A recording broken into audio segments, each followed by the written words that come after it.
आज का पोस्ट है government of India ministry of railways railway recruitment board से। यहाँ पर बोला है कि सेंट्रलाइज्ड एम्प्लॉयमेंट नोटिस नंबर 01/2024 यहाँ पर रिक्रूट किया जाएगा post of assistant loco pilot में।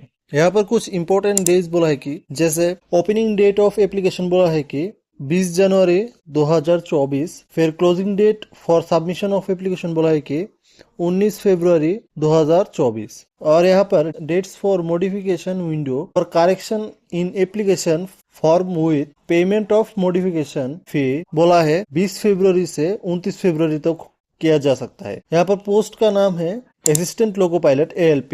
यहाँ पर पे लेवल बोला है कि लेवल 2। इनिशियल पे दिया जाएगा 19,900। मेडिकल स्टैंडर्ड बोला है कि A1। और यहाँ पर एज बोला है कि 18 से 30 साल तक अप्लाई कर सकते हैं। टोटल वैकेंसी बोला है 5,696। यहाँ पर एज लिमिट बोला है कि एज ऑन 1 जुलाई 2024 तक 18 से 30 साल तक होना चाहिए। यहाँ पर एज रिलैक्सेशन बोला है SC और ST कैंडिडेट के लिए 5 साल का एज रिलैक्सेशन है। OBC नॉन क्रीमिलियर के लिए 3 साल तक रिलैक्सेशन है। और एक्स सर्विसमैन के लिए UR एंड EWS के लिए 3 साल तक एज रिलैक्सेशन है। OBC NCL के लिए 6 साल तक रिलैक्सेशन है। और एक्स सर्विसमैन SC ST के लिए 8 साल तक रिलैक्सेशन है। फिर यहाँ पर एग्जाम फी बोला है for candidates who belong to SC ST ex serviceman female transgender minorities और इकोनॉमिकल बैकवर्ड क्लासेस उन लोगों को देना पड़ेगा 250 रुपीज। और इनको छोड़ के जो कैटेगरीज बचे हैं उनको देना पड़ेगा 500 रुपीज। और यहाँ पर इम्पोर्टेंट नोट बोला है कि only candidates who attend CBT1 will get a refund of their examination fee as mentioned above। यहाँ पर रिक्रूटमेंट प्रोसेस बोला है कि a candidate can apply to only one RRB and only one online application has to be submitted। Then the recruitment process shall comprise as following stages। First होगा CBT1 first stage CBT। फिर होगा second stage CBT CBT2। फिर होगा computer based aptitude test CBAT। फिर होगा DV document verification.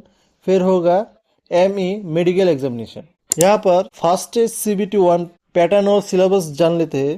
CBT1 का duration होगा 60 minute का। नंबर ऑफ क्वेश्चन होगा 75 और मार्क होगा 75। यहाँ पर नेगेटिव मार्क होगा 1/3 marks for each wrong answer होगा। Normalisation of marks will be done for CBTs held in multiple shift. Minimum pass percentage for eligibility बोला है कि UR एंड EWS के लिए 40% होगा। OBC NCL के लिए 30% होगा। और SC के लिए 30 और ST के लिए 25% होगा। CBT1 में सिलेबस होगा mathematics, mental ability, general science and general awareness. फिर CBT2 में CBT2 shall comprise of 2 part which is part A and part B। जैसे टोटल ड्यूरेशन होगा 2 आवर एंड 30 मिनट्स का। टोटल क्वेश्चंस होगा 175 का। पार्ट A होगा 90 minutes and questions होगा 100। Part B होगा 60 मिनट का एंड क्वेश्चन होगा 75। There shall be negative marking 1/3 of mark for each wrong answer. Normalization of mark will be done for CBTs held in multiple shift। In part A minimum pass percentage for eligibility होगा UR and EWS के लिए 40%, OBC NCL के लिए 30%, SC के लिए 30% and ST के लिए 25% होगा। यहाँ पर बोला है कि only the marks second in part A shall be counted for shortlisted of candidates for future stages of this recruitment process provided the candidate irrespective of community is able to secure qualifying mark 35% in part B।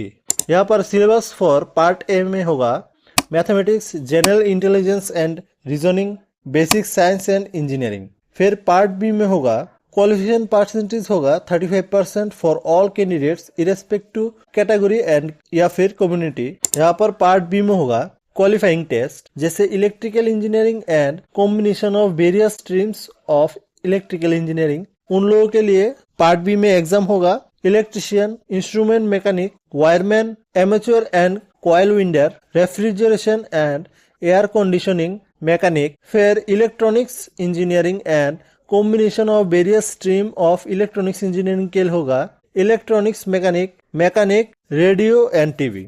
फिर mechanical engineering and combination of various stream mechanical engineering के लिए होगा fitter mechanic motor vehicle, tractor mechanic, mechanic diesel, turner, machinist, refrigeration and air conditioning mechanic, heat engine, millwright, maintenance mechanic. फिर automobile engineering and combination of various streams and automobile engineering के लिए होगा mechanic motor vehicle, tractor mechanic, mechanic diesel, heat engine, refrigeration and air conditioning mechanic. फिर computer based aptitude test CBAT में होगा।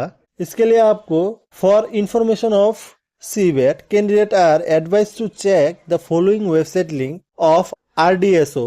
आप लोग वहां पर जाके सीबेट का बाकी इंफॉर्मेशन देख सकते हैं।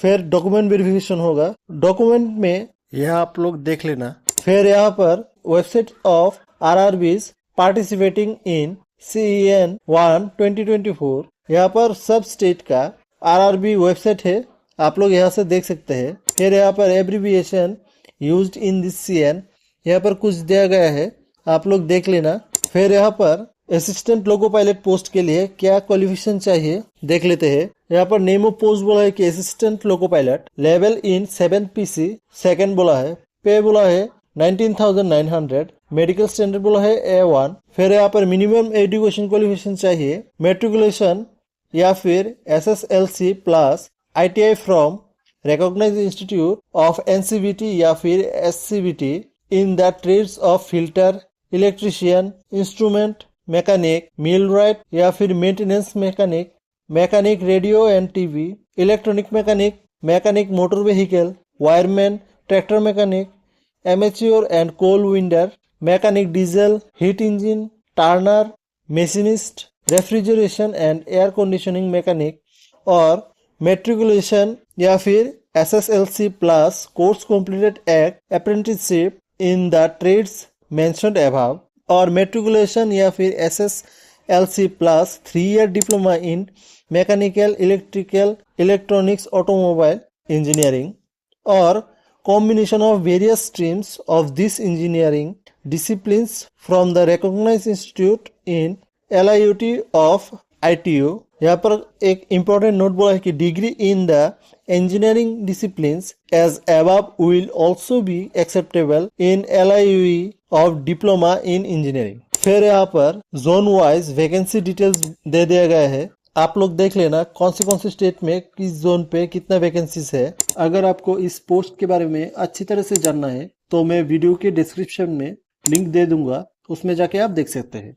अगर आपको ये वीडियो अच्छा लगा तो एक लाइक और चैनल को सब्सक्राइब कर देना। जय हिंद।